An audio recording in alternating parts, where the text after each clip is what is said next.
محمدا رسول الله. Bismillahirrahmanirrahim. Assalamualaikum warahmatullahi wabarakatuh. Saudara-saudariku, bersyukur pada Allah Subhanahu wa Ta'ala mengawali jumpa kita di kesempatan kali ini. Alhamdulillah, kita kembali diberikan kesempatan untuk beraktivitas. Semoga seluruh aktivitas kita, baik yang telah, sedang, ataupun akan kita lakukan, diridhai dan dibimbing oleh Allah Subhanahu wa Ta'ala menuju segala hal yang baik dan mulia. Baiklah, kita akan mencoba melanjutkan kajian kita di pertemuan kali ini dengan membuka lembaran baru. Ini masih tersambung dengan pembahasan seputar persiapan ibadah Syam di kurikulum Nabi Sallallahu Alaihi Wasallam. Namun kita akan terpusat saat ini kepada kajian secara teknis hadis-hadis Nabi Sallallahu Alaihi Wasallam yang terangkum dalam kitab Sahih Muslim. Jadi di pertemuan tahun lalu kita telah menampilkan pembahasan Sahih Al-Bukhari, dan insya Allah kita akan sajikan kembali saat nanti masuk pada sesi Ramadan. Dan untuk melengkapi kajian dimaksud, kita coba hadirkan juga tinjauannya di Sahih Muslim. Jadi nanti yang Sahih Al-Bukhari-nya juga insya Allah sudah ada disiapkan, kemudian yang Sahih Muslimnya ini kita tampilkan dan kita mulai pembahasannya pada sesi kali ini. Baiklah, di topik yang ke-13 ya, Kitabus Syam. Jadi kalau di Sahih Al-Bukhari nanti topiknya topik yang ke-30, dan ini menariknya. Al-Imam Al-Bukhari memberikan temanya Kitabus Shaum, sedangkan Al-Imam Muslim memberikan tema besarnya Kitabus Syam. Jadi yang Al-Imam Al-Bukhari menggunakan diksinya Shaum, Kitabus Shaum.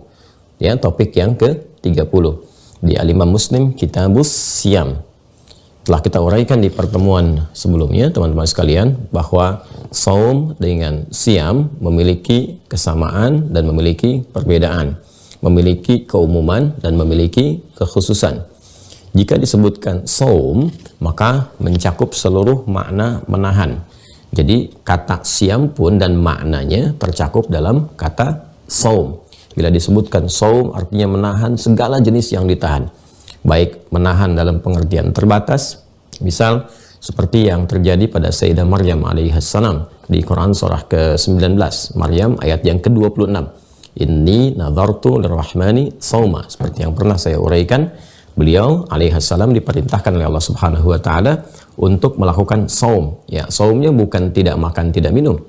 Karena di ayat sebelum-sebelumnya ketika beliau di fase-fase menjelang kelahiran itu diperintahkan oleh Allah Subhanahu wa Ta'ala untuk bisa makan dari kurma ya, yang beliau bersandar ke pohonnya, kemudian diminta oleh Allah untuk menggoncangkannya sedikit ya, jadi supaya ada nilai ikhtiar di situ. Ketika berikhtiar, rezeki turun, kan konsepnya begitu.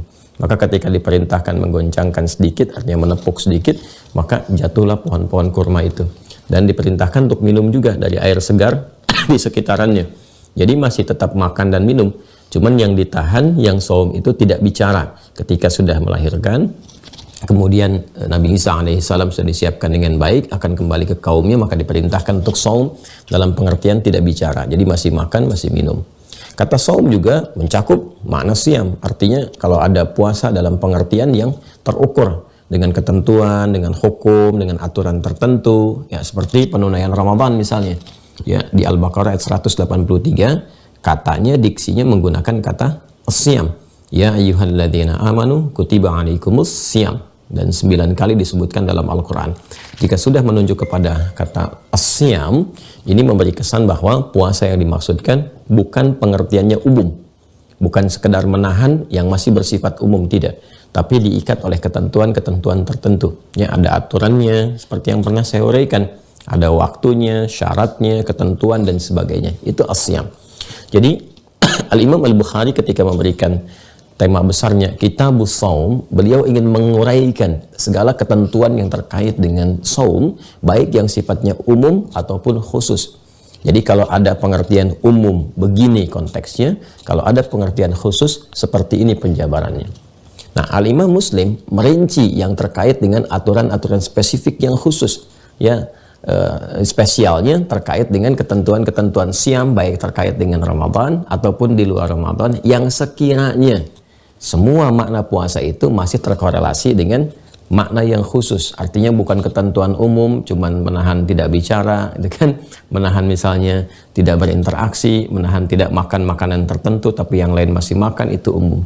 Maka Al-Imam Muslim ketika beliau membuat tema Kitabus Shiyam, bukan sekedar ingin menghadirkan perbedaan antara di yang Imam Al-Bukhari, di Sahih Al-Bukhari dengan yang Sahih Muslim. Ya, penekanannya bukan ke situ, tapi ingin lebih memberikan penekanan kepada pembahasan yang spesifik, membahas mengurai puasa yang terkait dengan ketentuan-ketentuan spesifik saja, yang ada aturannya, ada pokoknya. Seperti Ramadan misalnya, yang kita tunaikan dengan aturan dan ketentuan tertentu. Paham ya? Baik. Dan Imam Muslim kan muridnya Al-Imam Al-Bukhari yang sangat setia. Ya, dan ketika Al-Imam Al-Bukhari pun ditahdzir, bahkan diwanti-wanti dan diancam, ya kan? Dan diantara pembelanya yang paling setia Al-Imam Muslim. Ya, semoga Allah meridai kepada keduanya dan merahmati kepada keduanya. Baik, mari kita bacakan. Bismillahirrahmanirrahim. Kitabus Shaumi. Ya. Topik ini akan membahas seputar ketentuan-ketentuan as-siyam, ya, yaitu puasa yang diberikan ke syarat-syarat, ketentuan dan aturan-aturan tertentu. Yang pertama, bab fadli syahri Ramadan. Tuh, spesifik ya, sudah masuk ke Ramadan. Jadi kalau kita membahas nanti di Sahih Al-Bukhari, seperti yang pernah diuraikan dan kita akan tampilkan kembali. Tahun lalu kan kita bahas Al-Bukhari ya. Jadi kalau di Al-Bukhari masih gambaran umum, pengertian dan seterusnya, ini langsung spesifik. Bab fadli syahri Ramadan. Bab keutamaan bulan Ramadan. Yuk kita masuk secara teknis langsung ya. Urutan hadisnya, kalau di Kitabus Shaum, di tema besar ini nomor pertama. Tapi kalau kita baca dari awal Sahih Muslim, ya, dari mulai Kitabul Iman sampai dengan ke sini, itu di urutan ke 1079. Jadi ini masuk di hadis nomor 1079. Ya. Dan hadis pertama dalam Kitabus Shiyam. Qala al-Imamu al-Muslim, حدثنا يحيى بن أيوب وقتيبة وابن حجر قالوا حدثنا إسماعيل وهو ابن جعفر عن أبي سهيل عن أبيه عن أبي هريرة رضي الله تعالى عنه أن رسول الله صلى الله عليه وسلم قال إذا جاء رمضان فتحت أبواب الجنة وغلقت أبواب النار وصفلت الشياطين. Baik ya, ini rawi terakhirnya saja, tersambung semua riwayatnya kepada sahabat Abu Hurairah. Kalau kita mau detilkan, Imam Muslim menerima dari Yahya bin Ayyub, ya kan, dan Qutaibah, kemudian dan Ibnu Hujr. Mereka semua berkata, mereka menerima dari Ismail, telah berkata kepada kami Ismail, yaitu Ibnu Ja'far, dan beliau menerima dari Abi Suhail, dari bapaknya dari Abu Hurairah. Jadi ini keistimewaan dalam Islam. Jadi literasinya semua terkoneksi, nggak ada yang putus di tengah gitu. Ya, jadi kita itu tidak menerima tuntunan ibadah berdasarkan kreativitas orang di zamannya, tidak. Jadi keistimewaan orang Islam itu ketika beribadah, setiap muslim itu beribadahnya spesifik, terkoneksikan semua jalurnya, referensinya langsung tersambung kepada Nabi Sallallahu Alaihi Wasallam. Baik itu yang pokok dari Al-Quran ataupun yang teknis dari hadis-hadis Nabi Sallallahu Alaihi Wasallam. Sekalipun misalnya ada ragam ya, berdasarkan kemudahan-kemudahan, ya ada terlihat seperti berbeda, padahal itu fleksibilitas untuk diberikan berdasarkan kemudahan. Ya, seperti yang saya sampaikan, cara untuk sujud misalnya kan ada dengan telapak tangan, ada dengan lutut. Itu memberikan kemudahan karena tidak semua orang bisa menggunakan lutut. Kalau ada persoalan di lutut bisa dengan telapak tangan. Nah, itu pun ya, ragam seperti ini pun itu masih ada sanad juga, tersambung. Jadi nggak sembarangan ada zamannya begini jadi begitu, tidak. Semua ada solusinya, semua ada jalurnya. Itu dalam Islam. Sehingga di dalam Islam itu hal-hal yang pokok itu tidak ada kayak semacam revisi misalnya, ya, atau cara yang disempurnakan, atau bahkan ejaan yang disempurnakan. Silahkan dicek ya, kita bacaan Quran aja, sempurna bacaannya dari zaman Nabi sampai sekarang. Nggak ada penyempurnaan bacaan Quran, atau bacaan yang disempurnakan, atau ejaan mushaf yang disempurnakan, tidak ditemukan. Ya, ini menunjukkan keistimewaan sekaligus kebenaran ajaran Islam yang semua tersambung, ya, sampai kepada sumber awalnya dari Rasulullah Sallallahu Alaihi Wasallam. Dan itu di-challenge untuk diriset, silahkan riset untuk membuktikan kebenarannya. Ya, makanya saya sering katakan, di dalam Islam itu kesempurnaannya itu juga diikat dengan nilai-nilai ilmiah. Jadi semua orang bisa membuktikan dan itu diberikan secara terbuka tantangannya. Ya, kalau kita ingin komparasikan silahkan di-compare misalnya dengan keyakinan-keyakinan lain yang ada, adakah di kitabnya atau di ajaran agamanya yang menantang secara terbuka atau mengajak secara terbuka untuk silahkan riset ajarannya, temukan kebenaran di dalamnya. Ya, silahkan cari otentisitas misalnya kitabnya, apakah tersambung ke nabinya, ya, bagaimana membuktikan dia bersumber dari Tuhannya dan seterusnya. Itu di Islam semua seperti itu, termasuk Al-Quran. Al-Quran men-challenge siapapun, silahkan buktikan kebenaran Al-Quran, cari sampai apakah benar ini firman Allah, compare dengan kitab-kitab lain, coba datangkan semisalnya, ya, dilihat dari segi bahasanya, gramatikalnya sampai ke isinya. Nah, ini membuktikan objektivitas dalam ajaran Islam, dan puncaknya tidak ada paksaan, la ikraha fiddin, nggak dipaksa, itu kan, lakum dinukum waliyadin, silahkan bebas memilih sesuai dengan keyakinan masing-masing, tapi semua akan membawa resiko yang ditanggung oleh pribadi masing-masing saat kembali kepada Allah Subhanahu wa Ta'ala. Itulah objektivitas ilmiahnya, indah, ya. Nah, ini untuk membuktikan keyakinan, ya, kita membahas di frame keyakinan kita di Islam. Kalaupun ingin di-compare, lebih menemukan kepada kebenaran yang sekiranya bisa menguatkan keyakinan kita. Kemudian teman-teman sekalian, sumbernya yang berjumpa kepada sumber awal yaitu sahabat Abu Hurairah, Abdurrahman bin Sahar. Saya sudah pernah terangkan profilnya. Radhiyallahu ta'ala anhu, anna Rasulullah sallallahu alaihi wasallam qala. Ya, kemudian kata beliau mendengar Rasulullah SAW pernah bersabda. Apa yang disampaikan Nabi? Nah, ini masih diikat dengan keutamaan Ramadan, ya. Idza jaa Ramadhanu, bila telah tiba Ramadan. Idza jaa Ramadhanu, bila telah tiba Ramadan. Futtihat abwabul jannati. Futtihat abwabul jannati, maka akan dibuka pintu-pintu surga. Masya Allah, ya. Jika tiba Ramadan itu, futtihat abwabul jannati, maka akan dibuka pintu-pintu surga. Wa ghuldiqat abwabun nari, dan ditutup pintu-pintu neraka. Wa suffidatis syayatinu, dan setan-setan dirantai. Setan-setan atau para setan dirantai. Baik, ya. Tahan dulu, ya. Satu. Nah, di hadis Muslim karakteristiknya begini. Jika dalam satu tema yang diurai itu ada beberapa hadis-hadis yang senafas dengan itu, ya, semakna dengan itu, walaupun misalnya beda jalur riwayatnya. Nah, untuk menguatkan, ini jeniusnya Imam Muslim untuk menguatkan itu semua, maka beliau tampilkan itu dan dikasih tanda. Ya, misalnya ada yang titik 3 atau titik 2, bergantung urutannya.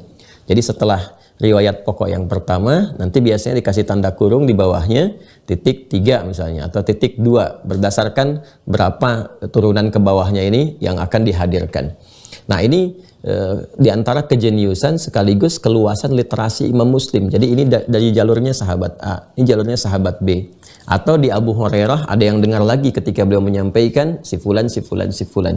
Jadi ini semakin menguatkan. Kadang-kadang kan kita juga kalau sedang bicara mungkin yang dengar kan tidak 2-1 orang. Ya, ada berapa banyak orang. Sekarang pun kalau sedang ta'lim kan yang menyimak mungkin bukan 3, 4, 5 orang. Bisa jadi ribuan orang. Nabi ketika menyampaikan bukan hanya sahabat Abu Hurairah, boleh jadi yang dengar juga ada sahabat yang lainnya. Ya, atau kemudian dari jalur sahabat Abu Hurairah ketika disampaikan ada beberapa lain lagi yang kemudian mendengar. Nah, ini dalam ilmu hadis, riwayat-riwayat yang disampaikan dari orang-orang yang berbeda dengan konteks yang sama, tema yang serupa, ini saling menguatkan nanti. Ya, saling menguatkan satu dengan yang lainnya. Kita sampaikan riwayat yang keduanya, ini tersambungnya masih ke Abu Hurairah, dan sanad dari Abu Hurairah ini nanti kalau yang sebelumnya kita dapatkan dari Abi Suhail dari bapaknya, yang sekarang dari orang yang berbeda, ya, tapi nanti jalurnya ke Abu Hurairah. Jadi Masya Allah yang menerima dari sahabat Abu Hurairah ini banyak juga dia. Qala al-Imam Muslim wa haddatsani Harmalah bin Yahya akhbarana Ibnu Wahab akhbarani Yunus an Ibnu Syihab an Ibnu Abi Anas.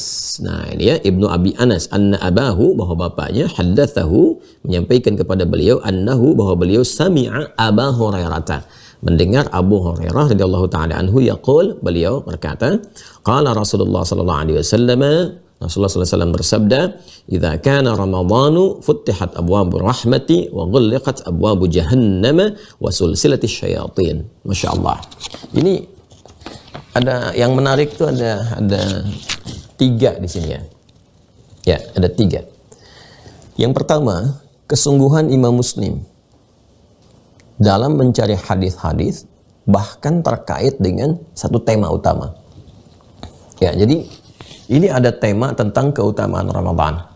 Bagaimana saat Ramadan tiba, di antara keistimewaannya pintu-pintu surga dibukakan. Itu sepanjang kemampuan Imam Muslim dalam kehidupan beliau, bukan hanya mencari satu sumber gitu. Ya, bahkan untuk mengkonfirmasi benar nggak ada riwayat ini. Ya kan? Sama nggak versinya? Ya, kemudian apakah ada yang berbeda ketika diterima sehingga nanti bisa saling melengkapi gitu informasinya itu. Itu tidak dari satu orang saja. Tidak dari satu orang. Jadi sepanjang ada hadis yang terkait, dengar dari siapa, dengar dari siapa, dengar dari siapa. Nah ini pada riwayat yang pertama beliau mendapatkannya dari seorang bernama Yahya bin Ayyub, ya kan, dan Qutaibah. Pada riwayat yang kedua beliau mendengar dari Harmalah bin Yahya. Ya, jadi ada 2 sosok, satu sosok ini ya.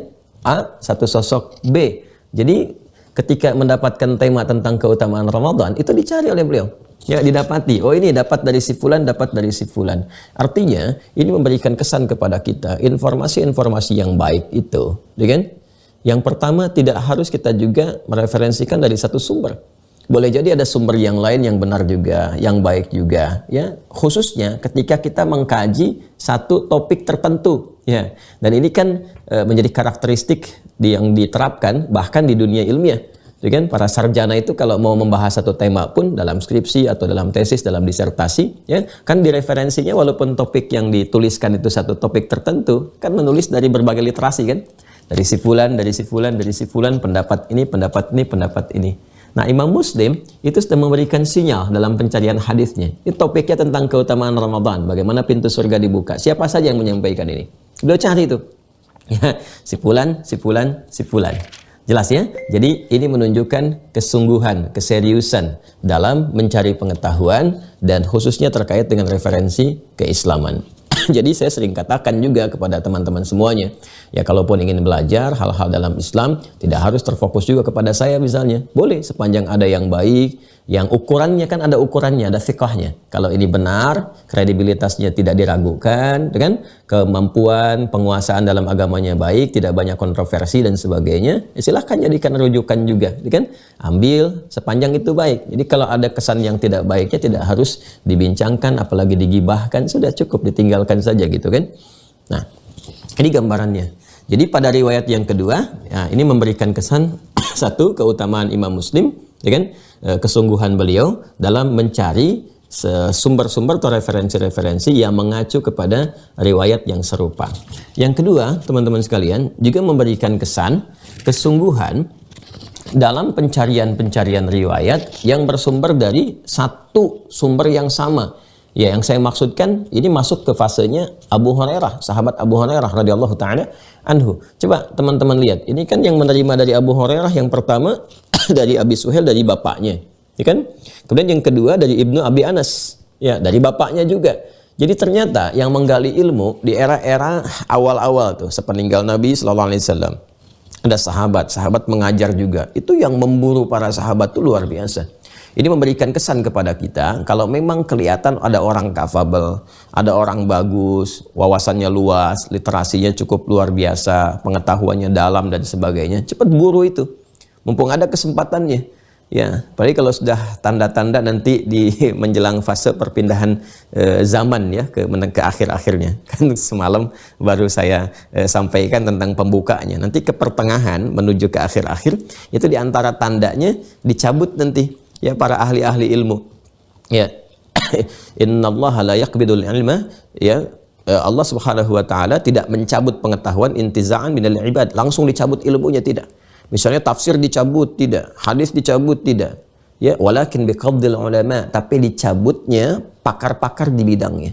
Jadi pakar tafsirnya meninggal, pakar hadisnya meninggal. Bukan hadisnya dicabut, bukan tafsirnya dicabut, tapi pakarnya yang diambil. Ya, sehingga nanti yang paham secara benar, yang paham secara baiknya itu mulai sedikit. tatkala sedikit itulah nanti hadis Muslim juga. Jadi pembuka di mukaddimah hadis Muslim, Nabi mengisyaratkan nanti fase-fase perpindahan kepada penutup zaman ketika pakar-pakarnya meninggal, yang muncul itu nanti mulai muncul orang-orang yang tidak capable di bidangnya. Bahkan orang-orang aneh yang cenderung menyesatkan. Bukan pakar hadis bicara hadis, bukan pakar tafsir bicara tafsir, bahkan bicara agama tapi dibelok-belokan gitu. Dan uniknya ada pengikutnya. Nah, Nabi sudah ingatkan, iyyakum wa iyyahum, kata Nabi. Kalau insan benar-benar beriman, masih ada iman dalam jiwanya, itu akan dibimbing oleh hatinya. Ini orang, ini nggak betul ini, gitu kan? Ini kontroversial, gitu kan? Nah, atau masuk kepada hal-hal yang memang menyimpang gitu. Nah, itu dibimbing oleh imannya untuk menjauh dari itu. Sampai nanti orang ini potensial sesat dan menyesatkan. Nah, kemudian juga ada para pengikutnya, sampai setelah itu baru wafat orang-orang benarnya di antara yang beriman. Tersisalah nanti orang-orang yang bermasalah. Nah, ini nanti lebih dahsyat lagi. Nanti kalau masuk kepada kajian yang spesifik akhir zamannya membahas itu, kita akan uraikan termasuk dengan hadis-hadisnya. Ya. Nah, jadi kalau misalnya sekarang kita masih dapati orang-orang pakar ilmu yang baik dan sebagainya, cepat dapatkan ilmunya. Buru itu, cari kapan dia mengajinya gitu kan, waktunya kapan. Sepanjang dapat, cepat dapatkan semua bimbingan-bimbingannya. Sebagai apa? Sebagai benteng nanti kalau kiranya muncul pendahuluan, mukaddimah, hadirnya orang-orang nggak jelas. Nah, sekarang tinggal dilihat aja seteran kita tuh. Ada nggak orang-orang nggak jelas yang komen tentang agama? Ngasih pandangan, ngasih pendapat, ngasih ini itu, ya misalnya tentang syariat, tentang tinjauan, padahal dia nggak ngerti agama. Ya, bahas satu ayat dikontradiksikan, seakan-akan kesannya sedang membahas tapi ada unsur manipulatifnya, ada unsur penyesatannya dan sebagainya. Nah, ini kalau sudah mulai muncul yang seperti itu, maka segera cari orang-orang yang benar. Ya, untuk kita jadikan sebagai tumpuan. Nah, ini di masa-masa sahabat, kalau sudah ada orang-orang yang baik itu, ya, kalau di masa sahabat kan masih terkait dengan kehidupan Nabi diburu, ya, pengetahuannya, ilmunya dipastikan. Dan diikat dengan itu saja. Jadi sifat sahabat itu menarik gitu ya. Apa yang dilihat oleh mereka, itu yang mereka lakukan. Apa yang disaksikan oleh mereka dari Nabi, itu yang dikerjakan. Sepeninggal Nabi SAW, sahabat banyak menyebar dan mengajar. Seperti juga pernah saya sampaikan saat menjelaskan tentang urutan perjalanan fikih Islam itu. Ya, teman-teman boleh cek di awal-awal video ya. Nah, ini sahabat mengajar, sama tipikal dari tabi'in juga memburu. Wah, ini masih ada yang hidup nih, sahabat yang ini, kejar ke sana. Nah, itu. Yang setelah itu kan terlihat perbedaan kualitas ya, terus masih bagus di masa tabi'in sekitar sampai akhir abad kedua, awal abad ketiga. Nah, itu semangat dan kemampuan menangkap pengetahuannya itu masih luar biasa. Ya, setelahnya pun ada tapi terbatas. Kalau di masa itu masih terhampar, istimewa gitu ya, mewah itu, kualitasnya premium semua. Ya, makanya kita dapatkan di masa-masa itu para imam, ya khususnya imam yang 4 itu kan. Ya, Imam Abu Hanifah, An-Nu'man, Imam Malik, Imam Syafi'i, Imam Ahmad bin Hanbal, dan ada juga yang lain-lainnya, tapi kan yang paling populer ini ya. Nah, itu masih banyak tuh yang menghafal, yang mengkodifikasikan. Setelah itu masih ada. Ya, cuman nanti seiring berganti zaman terbatas. Makanya sekarang pun kalau nyari ulama-ulama yang misalnya spesial, kan bisa dihitung jari tuh. Coba lihat di Indonesia misalnya, siapa yang bisa kita lihat? Ya, di Malaysia siapa? Di Asia siapa? Level dunianya siapa? Kalau dulu level dunia itu masih bisa kita lihat tuh. Ya, sezamannya Imam Syafi'i ada Imam Ahmad ya, yang lebih junior tapi kan masih semasa. Semasa Imam Syafi'inya ada Imam Malik, masih ada tuh di Madinah. Semasa Imam Malik masih ada Imam Abu Hanifah. Imam Abu Hanifah meninggal, lahir Imam Syafi'i. Kadang-kadang saling menggantikan. Ini meninggal, lahir yang lain lagi. Nah, jadi setiap masa nanti sampai ke akhir-akhir kalau sudah susah nemuinnya, nah itu patut kita waspada tuh. Ya, patut waspada. Nah, ini kesan kedua yang ingin saya sampaikan. Jadi, pertama, bagaimana kesungguhan Imam Muslim dalam menjaga agama ini sehingga memastikan semua referensi terkait walaupun satu topik saja atau bahkan subtopik, kalau masih ada orang yang bisa didapatkan referensinya, maka ditampilkan untuk memberikan kelengkapan dalam pemahaman. Ini kesungguhan dalam menjaga agama. Jadi yang serius ya, ini maksud saya begini. Ini beliau saja menyampaikan referensi kepada kita. Itu begitu serius mencari. Masa kita yang tinggal ngaji nggak serius gitu?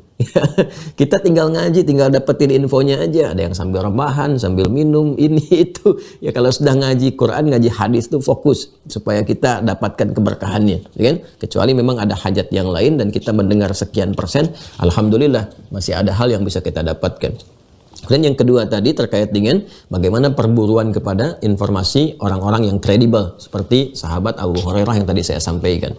Dan selanjutnya setelah yang kedua tadi saya sampaikan, bagian ketiganya adalah ini yang sangat menarik.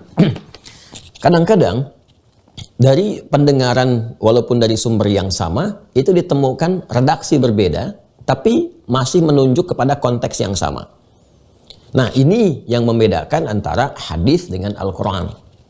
Kalau Al-Quran terjamin lafaz dan maknanya.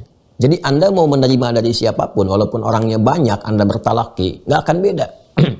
Al-Baqarah pembukanya tetap alif lam mim. Anda mau ngaji dari siapapun sedunia ini, di Indonesia dari Sabang sampai Merauke, Anda ingin talaki Quran dari syekh manapun, tetap pembuka Al-Baqarah alif lam mim. Nggak ada jadi alam. Ya, alif lam mim. Pembukanya pasti itu. Nggak ada yang lainnya. Silahkan cek sampai cari ke ujung dunia itu. Ya, alam nasrah nggak akan berubah alif lam mim nasrah, tidak. Ya, alam tara nggak akan berubah alif lam mim tara, tidak ada.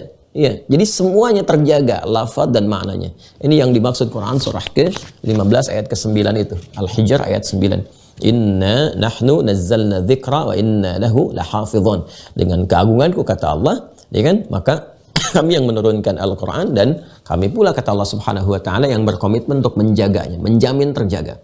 Makanya tidak ada sampai saat ini misalnya ejaan Al-Quran yang disempurnakan, nggak ditemukan. Saya sering melihat ada komentar orang-orang yang sebetulnya nggak baca gitu, jadi nggak paham, berkomentar, oh ini baru dibukukan di zamannya ini, direvisi zaman itu, nggak belajar itu. Ya, dan sayangnya dulu ditebarkan oleh orientalis itu, ya, untuk sengaja memberikan kesan bahwa Islam pun kitab sucinya ada perubahan. Ya, Islam pun kitab sucinya mengalami satu penyesuaian-penyesuaian. Nah, ini menunjukkan bahwa ada keputusasaan ketika melihat ingin mencari celah tidak ditemukan. Padahal kalau kita objektif, mencari ilmu itu kalau jujur, kalau benar, dapat kebenaran. Tapi kalau tidak jujur, yang didapat hanya usaha untuk pembenaran saja. Silahkan diriset dari awal sampai akhirnya. Kita akan tahu kapan masa-masa talaki, kapan kodifikasi, apa yang dikodifikasikan itu sama tidak? Jadi kan ya kadang-kadang kan ada yang disampaikan tapi beda dengan yang dituliskan. Quran itu unik, seperti pernah kita uraikan juga. Jadi kalau kita ingin mengecek, Quran itu dijaga dengan dua penjagaan. Satu di hafalan sampai ke jiwa, kedua di tulisan, di mushaf. Ya, yang kita jadikan sebagai bagian dari pegangan untuk bacaan itu. Jadi apa yang tertuliskan di mushaf itu terjaga melalui hafalan. Jadi kalau ada yang keliru cetak, ya, keliru dalam menuliskan misalnya karena kelalaian tertentu, apakah ada misalnya salah ketik ataukah mengantuk kemudian keliru menuliskan, itu akan ketahuan. Ya, dari apa? Dari hafalan. Jadi dikonfirmasi lewat hafalan. Kalau hafalan nggak tepat pun misalnya ada yang salah lafadz, salah melafadzkan, bisa dikonfirmasi lewat tulisan. Jadi itu keunikan dan keistimewaan Al-Quran terjaga sampai dengan sekarang. Ya, nah hadis itu berbeda. Ya, hadis berbeda. Kalau Al-Quran disampaikan harus benar lafadz dan maknanya, terjaga lafadz dan maknanya, maka pada hadis concernnya kepada makna. Ya, tidak menuntut hafalan kepada lafadz. Karena itu jangan heran kalau dalam satu topik tertentu maknanya serupa, konteksnya sama, tapi lafadznya bisa berbeda. Karena tidak ada tuntutan menghafal lafadz. Jelas ya? Bagus kalau lafadznya bisa sampai semuanya tahu, paham, ya kan? Hafal, mengerti. Tapi yang dituntut hanya isinya, maknanya. Yang penting maknanya benar disampaikan. Itu karakteristiknya. Ya, apa hikmahnya untuk membedakan dengan Al-Quran supaya tidak diduga bahwa apa-apa yang disampaikan oleh Nabi, karena Nabi kan orang paling fasih bahasa Arabnya, ya, menyatu dengan Al-Quran. Jadi jangan dibedakan bahwa, jangan disamakan bahwa hadis itu Quran, bukan. Hadis penjelas dari Al-Quran. Hadis adalah tafsir terbaik yang menjelaskan tentang isi Al-Quran. Jadi kalau Al-Quran terjaga lafaz dan maknanya, hadis fokusnya kepada makna dan disampaikan boleh dengan makna, tidak dikhususkan dengan lafaz. Karena itu Anda bisa temukan dalam satu riwayat misalnya ada banyak ragamnya, ya, ada banyak ragamnya. Artinya ada jumlah yang tidak satu, mungkin kadang-kadang berapa puluh dalam satu tema itu. Ya, lafaznya beda-beda tapi intinya sama. Ya, persis dengan begini ketika saya menyampaikan informasi, misal Bapak Ibu sekalian, insya Allah besok kita akan teruskan kajian Sahih Muslim pada hadis yang ketiga. waktunya insya Allah menyesuaikan, tapi kita akan mulai ba'da subuh. Nah, coba ulangi lagi kalimat saya itu. Ya, Anda ketika menyampaikan kepada yang lain, ya itu bisa berbeda. Ya, intinya Ustadz besok kajian lanjut lagi. Ya, ba'da subuh. Tapi ikutin aja waktunya sesuai dengan online-nya baru masuk, ya kan? Nah, jadi nanti ada yang menyampaikan versi lain lagi, besok kajian lanjut lagi. Ya, ada yang menyampaikan lagi, besok Sahih Muslim tetap berlanjut. Nah, itu macam-macam, beda-beda versinya, tapi menunjuk pada satu keterangan yang serupa. Berbeda ketika saya sampaikan ayat. Ingat ya, ya, surat Al-Ikhlas, Qul huwallahu ahad. Ya, Anda bisa katakan Ustadz mengingatkan, tapi ketika menyampaikan Qul huwallahu ahad, semua akan sama. Paham ya? Baik. Nah, ini yang ingin saya utarakan, bahwa dalam satu topik itu mungkin kita akan melihat versi-versi riwayat yang berbeda, orangnya, ya kan? Kata-katanya mungkin tidak sama kalimatnya, tapi menunjuk pada satu kesan yang serupa, informasi yang sama. Nah, ini pada riwayat yang kedua disampaikan, kalau yang pertama idza jaa Ramadan, yang kedua idza kana Ramadan. Ya, yang pertama idza jaa Ramadan, nanti yang di Mira kita akan scan sehingga Anda bisa dapatkan apa yang saya bacakan juga dalam kitab. Yang pertama idza jaa Ramadanu, yang kedua idza kana Ramadan. Ya, jadi pada yang pertama jika telah tiba Ramadan, pada yang kedua jika Ramadan telah hadir. Ya, baik, jelas ya. Kemudian apa perbedaan jaa dengan kan? Kalau jaa itu tiba, hadir gitu kan? Tiba, hadir, seakan-akan kalau metafornya datangnya kepada kita. Ya, datang kepada kita gitu kan? Datang kepada kita. Bisa kita yang mendekat, bisa itu datang kepada kita. Ya, seperti Fathu Makkah digambarkan dengan kata jaa. Idza jaa nasrullahi wal fath. Ketika datang pertolongan Allah Subhanahu wa taala dan terjadi Fathu Mekah itu. Artinya apa? Orang-orang pada saat itu dibimbing Rasulullah SAW kan mendatangi Mekah, datang. Dan mendatangi itu datang kepada Fathu Mekahnya sekaligus mendekati pertolongan Allah Subhanahu wa taala. Jadi ada pergerakan di situ, ya. Nah, jadi kalau konteks hadis yang pertama idza jaa Ramadan, maksudnya bisa jadi Ramadannya tiba, bisa jadi dengan makna yang pertama, waktunya kita semakin mendekat ke Ramadan sampai Ramadan tiba. Ya, seperti sekarang Sya'ban kan telah masuk ke sekarang 9 ya, 8 9 Sya'ban. Itu kan terus bergerak terus sampai ke akhirnya sampai dekat Ramadan. Jadi kalau memaknai hadis yang pertama, idza jaa Ramadanu, ya, jika Ramadan telah tiba seakan-akan Ramadannya yang dekat ke kita, yang datang ke kita. Metafornya begitu. Padahal kita kan yang terus maju sampai mendekati Ramadan. Ya, terus tiba waktunya pas. Nah, itu jaa namanya. Jelas ya? Nah, kalau pada yang kedua, idza kana Ramadan, kita telah hadir di Ramadan itu. Jadi begitu kita masuk ke Ramadannya, itu kan. Ya, nah, kana. Jadi kita sudah ada di situnya, sudah hadir di dalam Ramadannya. Paham ya? Jadi pada redaksi yang pertama, kalau ingin kita lihat perbedaan spesifiknya, kita beranjak memasuki Ramadan sampai masuk ke situ. Kalau redaksi yang kedua, kita sudah benar-benar ada di dalamnya. Paham ya? Dan keduanya sama maknanya. Ya, intinya apa? Intinya Ramadan sudah tiba, gitu aja ya kalau bahasa singkatnya begitu. Jika Ramadan sudah tiba, nah kemudian redaksi yang kedua dengan pertama sama, selanjutnya Futihat abwabur rahmati, yang di atas Futihat abwabul jannah. Ya. Nah, sedangkan masih ingat uraian saya sebelumnya ketika ada pertanyaan apakah masuk surga dengan amalan atau dengan rahmat Allah Subhanahu wa taala? Ya, dan telah saya uraikan keduanya tidak bertolak belakang. Rahmat Allah itu ketika memberikan surga, ikhtiarnya lewat amal. Jadi satu kesatuan. Surga sama dengan rahmat, sama dengan amal. Kalau orang pengen ke surga, maka dia harus dapat rahmat Allah. Bagaimana cara dapat rahmat? Ya dengan beramal. Jadi satu kesatuan di situ. Maka surga pun itu disebut dengan rahmat. Dalam hadis disebut dengan rahmat. Ya kan? Kadang-kadang disebut juga pembukanya dengan amalan. Karena itu ketika kalimat surga pertama di Al-Quran disebutkan, itu bersanding dengan amal. Al-Baqarah ayat 25. وَبَشِّرِ الَّذِينَ آمَنُوا وَعَمِلُوا الصَّالِحَاتِ أَنَّ لَهُمْ جَنَّاتٍ تَجْرِي مِنْ تَحْتِهَا الْأَنْهَارُ. Berikan kabar gembira Muhammad SAW, viralkan kepada seluruh hamba bahwa siapapun mereka yang beriman dan beramal soleh, berpotensi memasuki aneka ragam surga yang telah kami siapkan dengan segala jenis keindahannya. Ya kan? Dan di hadis-hadis yang lainnya, Nabi memberikan kesan bahwa bagaimana surga bersanding dengan rahmat Allah Subhanahu wa ta'ala. Sehingga surga kadang disebut juga dengan rahmat, puncak rahmat tertinggi yang diberikan oleh Allah Subhanahu wa ta'ala kepada hambanya sebagai apresiasi dari amal solehnya, yaitu surga. Ya, dan nanti di atas itu ada, yaitu ridha Allah Subhanahu wa ta'ala. Wa ridwanu minallahi akbar. Ridha Allah Subhanahu wa ta'ala. Jadi kalau Allah sudah ridho, ya pasti masuk surga juga. Ya. Jadi kalau ada misalnya disebutkan surga dan nama lain disebutkan rahmat, itu satu kesatuan. Jelas ya? Jadi di sini tidak heran kalau nanti sahabat ada yang menyebutkan abwabul jannah dengan abwabur rahmah. Jadi kalau abwabur jannah itu jelas pintu-pintu surga. Abwabur rahmah, pintu-pintu rahmat itu maknanya bisa banyak. Di antara sekian yang banyak itu adalah surga. Ya, Anda kalau masuk masjid, apa yang Anda ucapkan? Allahumma ftahli abwaba rahmatik. Kan? Ya Allah, mohon bukakan kepadaku pintu-pintu rahmatmu.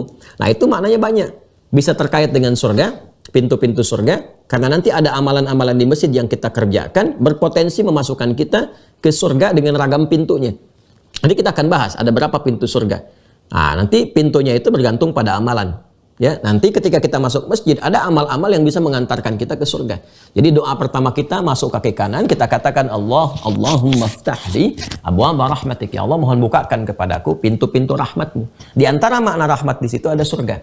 Ya, apa kaitannya dengan masuk masjid bisa berpotensi dapat rahmat berupa surga? Di masjid ada amalan-amalan yang bisa kita kerjakan dan dengan amal itu berpotensi memasukkan kita ke surga. Ada yang kedua, rahmat itu bisa jadi ampunan. Ya, bisa jadi ampunan. Puncak ampunan yang Allah berikan pada hamba itu disebut dengan rahmat. Itu ada di Quran surah ke-39 Az-Zumar ayat 53. Qul ya ibadiyalladzina asrafu ala anfusihim la taqnatu min rahmatillah. Katakan Muhammad SAW pada semua hambaku yang mungkin sudah berlumur dosa, tahu dirinya banyak dosa, banyak berbuat kejahatan, banyak berbuat kriminal, tiba-tiba ada getaran dalam jiwa untuk bertaubat. Kata Allah, sambut itu. Jangan putus asa dari rahmat Allah. Ya, ketika rahmat diturunkan, maka Allah dengan kasihnya memberikan peluang ampunan dari semua dosa. Karena itu, kalimat seterusnya, selanjutnya di ayat itu, innallaha yaghfiru dzunuba jami'a. Sungguh Allah akan mengampuni seluruh dosa-dosa kalau kamu mau tobat sebelum nyawa sampai di kerongkongan. Jadi rahmat itu bisa berupa langsung pemberian surga, bisa berupa puncak dari ampunan, ya, bisa berupa, nah ini karunia Allah. Berupa apa? Berupa pengabulan doa atau pertolongan dari musibah atau persoalan-persoalan yang dihadapi. Itu ada di Quran surah kedua Al-Baqarah dari ayat 155 sampai 157. Ya, rahmatnya di 157, persoalan-persoalan di 155, sabarnya di 156. Ya, kalau kita bacakan urutannya, walanabluwannakum bisyai'im minal khauf wal ju'i wa naqsim minal amwali wal anfusi wath thamarat wa basyiris sabirin. Dan setiap orang yang hidup itu pasti akan mendapatkan ujian, tantangan-tantangan kehidupan yang meningkatkan kualitas hidupnya. Apa saja? Ada kekhawatiran, ada rasa lapar, gitu kan? Kemudian harta bisa berkurang karena kejadian-kejadian tertentu. Ada yang sakit sampai meninggal, atau ada yang kerja keras, dia kerja keras, hasilnya itu diambil orang lain, diserobot orang. Ada.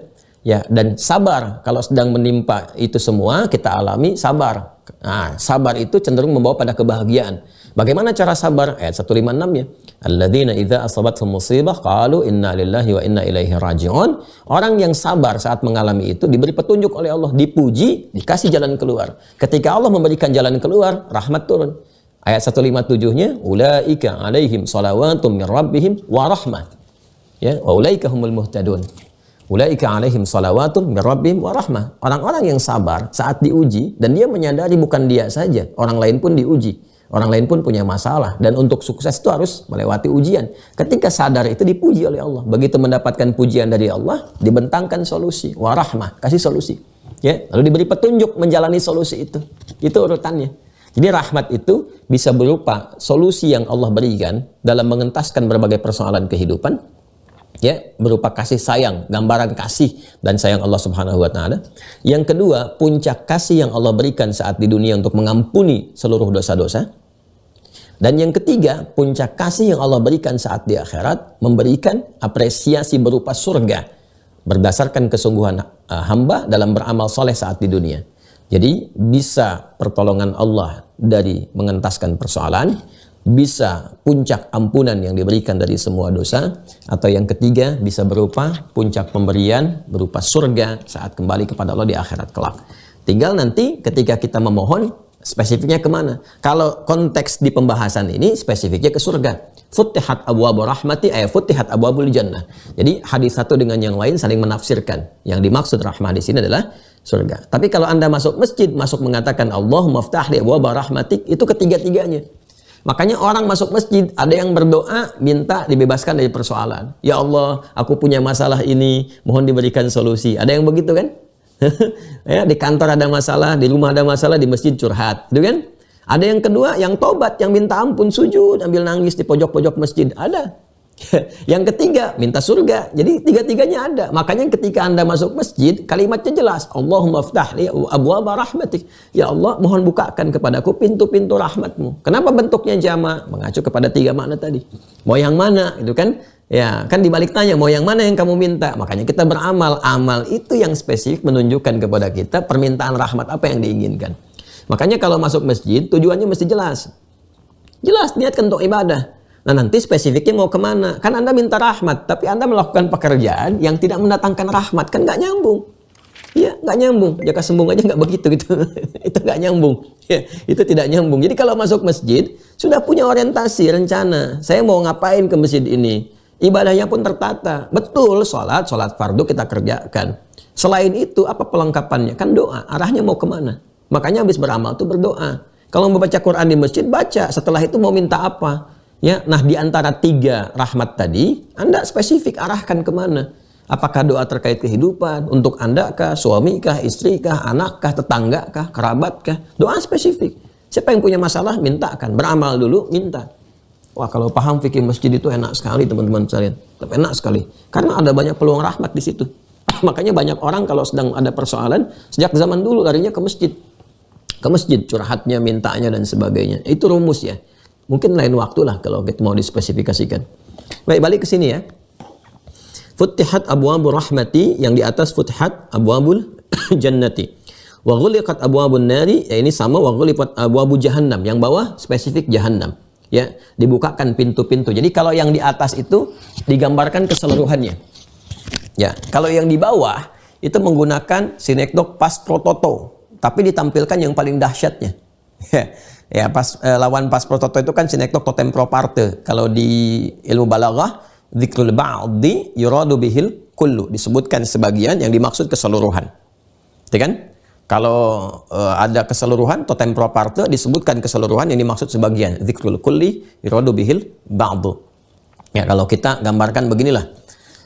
Indonesia berhasil memenangkan pertandingan bulu tangkis itu melawan Cina misalnya. Ya, kan yang main bukan seluruh rakyat Indonesia lawan seluruh rakyat Tiongkok, kan tidak. Yang main mungkin cuma siapa gitu kan? Apakah Kevin Sanjaya kah misalnya, atau yang lain kah misalnya, dan sebagainya. Kan cuma satu saja, satu bagian. Ya, itu namanya totem pro parte, disebutkan keseluruhan yang dimaksud sebagian. Ya, tapi ada juga kita sebutkan sebagian yang dimaksudkan keseluruhan, ya, disebut sebagiannya misalnya, yang dimaksudkan adalah keseluruhannya. Contohnya apa? Langsung saja ke sini, ya, supaya nggak terlalu jauh. Wa ghuliqat abwabu jahannam, dan ditutup kemudian pintu-pintu jahannam. Yang ditampilkan jahannam yang paling dahsyatnya, ya, itu yang nanti akan membakar golongan tertinggi dalam pembuat dosa. Ya, khususnya orang-orang ingkar dan orang munafik. Itu ada di Quran surah keempat An-Nisa ayat 140. Paling kiri sebelah bawah di mushaf standar. Innallaha jami'ul munafiqina wal kafirina fi jahannama jami'a. Allah akan menghimpun orang-orang yang ingkar dan orang-orang yang munafik itu di jahanam semuanya. Itu kan digabungkan keseluruhannya. Dan munafik di keraknya, yang paling bawahnya. Ya, fidarkil asfali minan nar, yang paling bawah dari neraka itu. Kalau kita lanjutkan ngajinya terus, kayak 141, 142 tanda-tanda Malaysia, 143 terus sampai mendapatkan ancamannya itu. Paling bawah, paling keraknya. Karena ngaku Islam tapi menjelek-jelekan Islam. Ngaku Islam tapi menyakiti orang-orang Islam. Ngaku Islam tapi bikin kontroversi yang menjerumuskan bahkan mengeluarkan orang dari Islam. Nah, itu ditempatkan di kerak neraka jahanam yang paling bawah. Nah, ketika masuk Ramadan, ini futihat abwabul jannah aw abwabur rahmah wa ghuliqat abwabun nar aw wa ghuliqat abwabu jahannam. Maksudnya ditutup pintu neraka. Kalau redaksi yang paling bawah, ditutup pintu neraka, disebutkan jahannamnya untuk memberikan kesan jahannam pun ditutup, apalagi yang lain-lainnya gitu. Jelas ya? Wasuffidatis syayatin, yang bawah wasulsilatis syayatin. Ya, itu sama-sama menggunakan kesan dan dirantai atau diikat para setan itu. Nah, sekarang bagaimana memahaminya? Ya, sekarang bagaimana memahaminya? Sebelum kita pahami hadis yang ketiga, yang ketiga dulu ya. Masih satu topik. Ya, Hanya 3 kok, 3 ya. Sabar ya teman-teman. Maksudnya saya ingin menunjukkan bagaimana kesungguhan Imam Muslim. Kalau dibacakan kan beliau dapat juga pahalanya, kita juga dapat ya, ada keberkahannya. Wa qala al-Imam Muslim wa haddatsani Muhammad bin Hatim wal Hulwani qala haddatsana Yaqub haddatsana Abi an Salih haddatsana Abi an Salih an Abi Shihab haddatsani Nafi' bin Abi Anas anna abahu haddatsahu annahu sami'a Abu Hurairah radhiyallahu ta'ala anhu yaqulu qala Rasulullah sallallahu alaihi wasallam idza dakhala Ramadan bimithli, sama dengan yang ke atas. Jadi untuk satu hadis ini saja Imam Muslim ngambil 3 jalur. Ya, 3 jalur tuh untuk memastikan cari siapa. Kelihatannya kita cuma baca beda paragraf gitu. Tapi pencariannya bisa jadi beda kota. Jangan dikira ini mencari itu mudah. Sekarang enak, tinggal buka YouTube. Waduh, ustadz ini masalah yang sama, ya. Atau cari kontaknya, gitu kan? Anda bisa tanyakan. Dulu, masya Allah, mencari kemana tuh? Ya, di kota ini dengar ada si fulan berangkat. Kadang-kadang dari Madinah berangkat ke Syam atau sebaliknya. Itu kan nggak mudah. Ya, sekarang dari Syam ke Madinah mungkin pakai bis sehari semalam. Pakai bis. Dulu mana ada bis? Ini kan bisa jalan kaki itu, bisa jalan kaki. Ya, makanya beberapa ulama-ulama besar, saya ambil periode Imam Ahmad saja lagi. Imam Ahmad saja kadang-kadang kalau ingin mencari hadis itu kehabisan bekal. Mohon maaf, itu sampai jadi pekerja kasar dulu. Kalau kita bilang kuli panggul di pasar, Bu, Pak, itu sampai begitu ulama itu. Dan itu bersahaja gitu, sampai nyamar, nggak ada orang. Kadang-kadang orang nggak ngeh kalau itu imam besar. Ya, itu sampai jadi kuli panggul saking ingin mendapatkan yang halalnya itu sedemikian. Pokoknya pengen cari berkahnya di ilmu. Makanya saya itu sangat-sangat sering kali ya memberikan pesan kepada orang tua siswa itu, jangan pernah cari yang haram ke rumah. Jangan pernah berikan anak-anak yang haram. Apalagi untuk bekal belajarnya. Gak akan ada berkahnya. Gak akan ada berkahnya. Gak nempel tuh ilmunya. Kalaupun masuk ilmu ke kepalanya, nanti ilmu itu akan merusak. Karena berkahnya gak ada. Ya, dan orang punya ilmu kalau merusak, lebih dahsyat hasilnya. Ya, lebih daya rusaknya itu lebih tinggi, magnitud gempa kerusakannya itu lebih dahsyat, lebih tinggi. Ya, di atas 9 skala Richter itu kalau merusak. Ya, pencuri yang nggak ada ilmunya, paling yang dicuri apa? Tetap mencuri juga, ya, tetap mencuri juga. Ayam misalnya kan, recehan. Tapi pencuri yang dengan ilmu, ya kalau sudah korupsi, berapa banyak yang dirugikan? Berapa banyak nilainya gitu. Itu daya rusaknya itu tinggi. Ya, karena itu penyebabnya apa salah satunya? Salah satunya adalah harta yang tidak berkah. Ya, harta yang tidak berkah. Makanya ulama kita dulu tuh mencontohkan, teman-teman sekalian. Ya, mereka mencari dengan keringatnya. Coba lihat orang-orang sukses sekarang itu. Lihat bapak ibunya, bagaimana mereka bekerja. Saya menyadari betul itu. Ada yang serabutan. Ya, pernah ada orang sukses. Ibu saya cerita ya. Cerita tentang saudara juga gitu. Bagaimana sukses, punya karir yang luar biasa, hebat dan sebagainya. Itu ceritanya bukan tentang orang suksesnya, tentang bapaknya. Ya, diceritakan bagaimana bapaknya kerja serabutan, ngambil ini, ngambil dengan keringatnya itu. Ya, dengan keringatnya itu yang menjadikan anaknya itu dapat mendapatkan karir yang luar biasa. Berkahnya dari situ. Berkahnya dari situ. Jadi kadang jangan lihat orang suksesnya, lihat di atas dia ada siapa gitu. Ya, dan itu luar biasa, itu yang menggetarkan arsy gitu kan. Nah, karena itu ketika anak mendapatkan kesuksesan, ya itu adab pertama yang diberikan oleh Al-Quran, sertakan orang tua di dalam kesuksesan itu. Itu ya spirit yang ada di Quran surah ke-46. Al-Ahqaf ayat ke-15. Ya, falamma balagha arba'ina sanatan. Gitu kan? Maka tatkala sampai kepada masa kematangannya menggunakan kata asyudda. Ya balagha arba'ina sanatan, dan telah sampai pada usia 40 tahun dia banyak berdoa. Ketika asyudda itu kan sudah matang, sudah fisiknya kuat, sudah matang, kadang-kadang ada kematangan harta, kematangan ilmu. Anda dapat misalnya di bawah 40 tahun sudah S3, wah, ilmunya tinggi, luas, jabatan bagus, atau yang sudah kaya betul, atau yang fisiknya kuat, baik. Apa hal pertama yang harus dilakukan? Qala. Ya, dia mensyukuri itu dengan berkata, bermohon pada Allah, Rabbi auzi'ni an ashkura ni'mataka allati an'amta 'alayya wa 'ala walidayya. Ya Allah, bimbing aku agar mampu mensyukuri nikmat yang kau berikan kepadaku ini dan juga kepada kedua orang tuaku. Kenapa orang tua disertakan? Banyak ulama memberikan pandangan menafsirkan ayat ini. Jangan-jangan saham terbesar yang mengantarkan Anda pada kesuksesan itu bukan pribadi Anda. Ayah Anda, ibu Anda itu. 70%-nya mungkin orang tua. Yang dulu ibu bangun malam, nangis, minta sama Allah. Kan ayah yang walaupun cari-cari serabutan, nah, cuma nyangkul, jadi kuli, kadang begini begitu. Manusia melihatnya rendah, tapi penduduk langit mengangkat itu semua. Ya Allah, jangan jadikan anak saya seperti saya sekarang. Jadikan dia lebih hebat daripada saya. Tempat tidurnya lebih empuk dan sebagainya. Makanya orang insan beriman tuh berpikirnya sampai ke situ. Dan Al-Quran tuh tinggi mengajarkan kita. Tinggi. Ya, bahkan sekalipun beda agama, sekalipun orang tua Anda non-muslim, tetap dimuliakan. Itulah indahnya Islam. Ngaji yang betul. Ya, kalau orang ngaji Qurannya itu benar, nggak ada kecuali keindahan, kedamaian, kelembutan, enak gitu. Berpulangnya tuh nyaman, makanya pulangnya tuh husnul khatimah. Ya ayat Tuhan nafsul mutmainnah itu. Coba baca Quran surah 31 Luqman tuh, ayat 15. Wa in jahadaka ala an tusyrika bi ma laysa laka bihi ilmun fala tuti'huma wa sahibhuma fid dunya ma'rufa. Kalaupun beda keyakinan, orang tua misalnya belum beriman, belum muslim, anak sudah berislam, mu'allaf dia masuk. Ya, kalaupun diajak aja untuk ke keyakinan orang tuanya lagi, silahkan tolak dengan cara yang lembut. Fala tuti'huma. Ya, nggak perlu ditaati, tapi tolak dengan cara yang lembut. Tapi apakah ditinggalkan orang tua? Tidak. Wasahibhuma fid dunya ma'rufa. Sepanjang berkehidupan dalam konteks keduniaan, berikan puncak bakti terbaik kepada keduanya. Di mana ada ajaran begitu? Ya, jadi kalaupun sukses, berikan bagian kesuksesan itu. Mampu belikan rumah, belikan rumah. Mampu belikan mobil, belikan mobil. Bahagiakan sebahagia-bahagianya.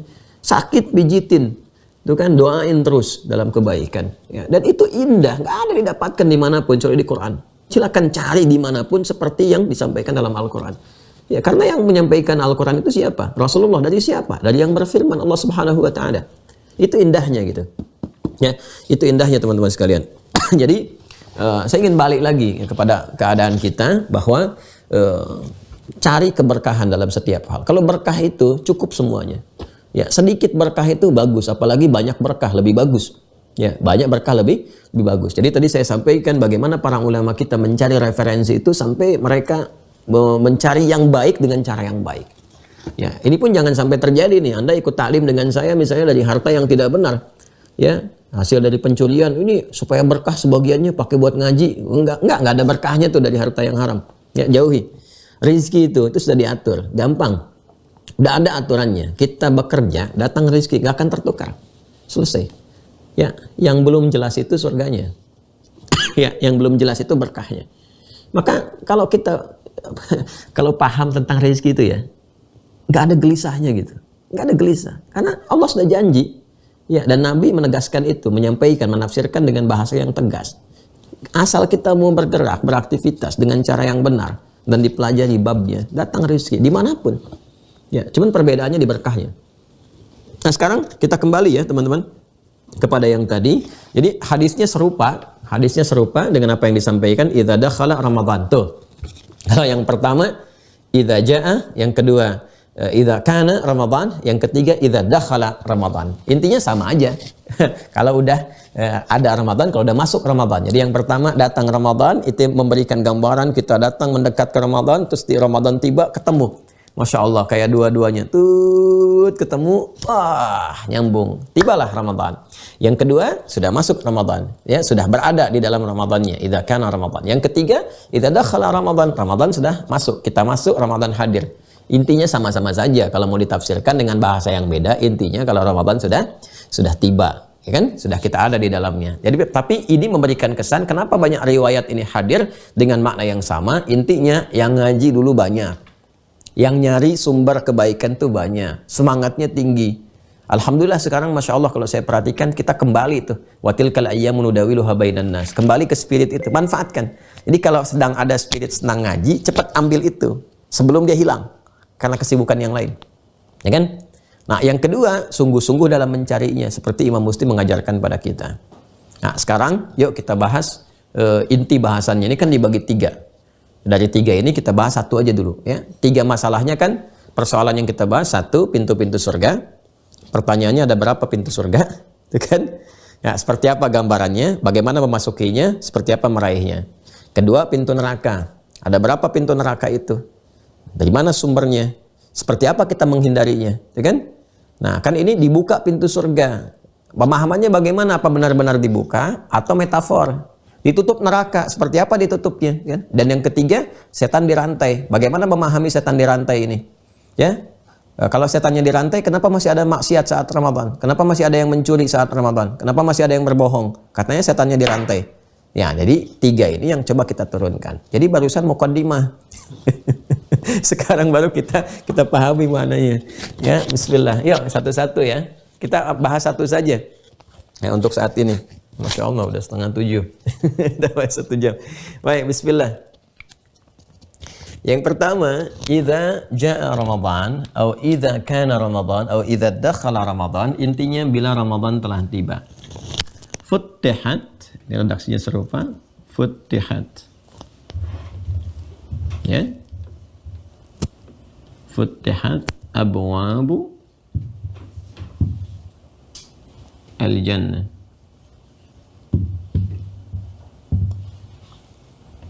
Atau abwabu rahmah.